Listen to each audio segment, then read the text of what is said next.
भाई साहब के लिए क्या कहना चाहती हूँ? मोहब्बत की रस्में निभाने से पहले जरा सोच लो क्या कहेगा जमाना, जरा सोच लो क्या कहेगा जमाना। मोहब्बत की रस्में निभाने से पहले मोहब्बत की रस्में निभाने से पहले जरा सोच लो क्या कहेगा जमाना, जरा सोच लो क्या कहेगा जमाना। हेलो ये हमारे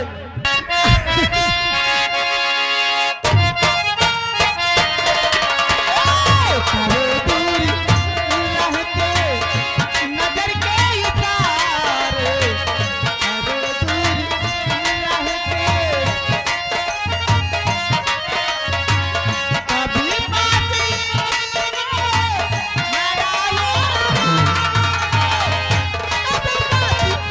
इतने न आए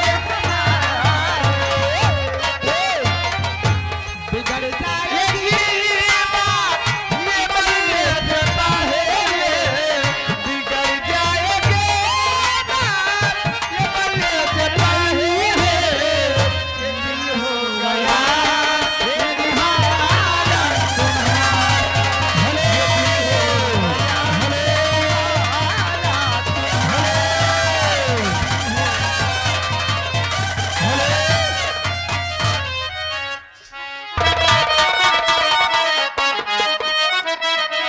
हमारे राम बाबू हारमोनियम मास्टर अपनी हारमोनियम म्यूजिक में क्या बता रहे हैं?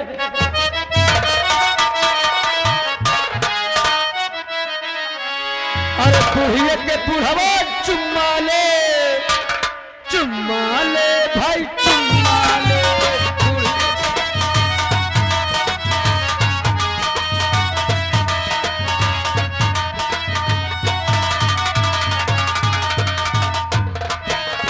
बुढ़िया के बुढ़वा चुम्मा ले भाई चुम्मा ले।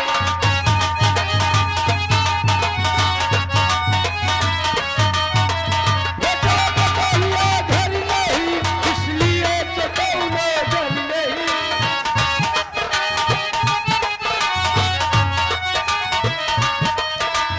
बेटा बतौले घर नहीं इसलिए तो दौड़े घर नहीं। बुढ़िया के बुढ़वा चुम्मा ले चुम्मा।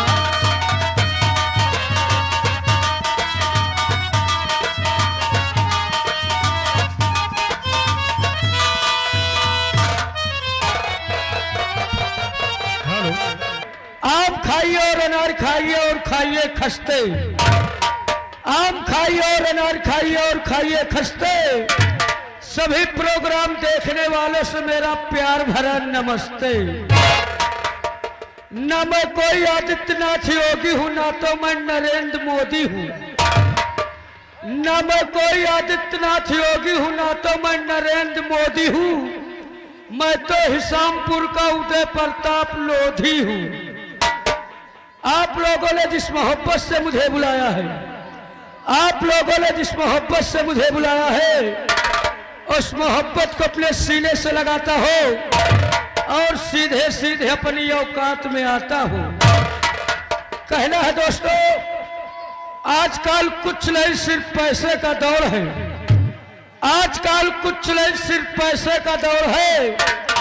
पंपापुर नौटंकी की बात ही कुछ और है।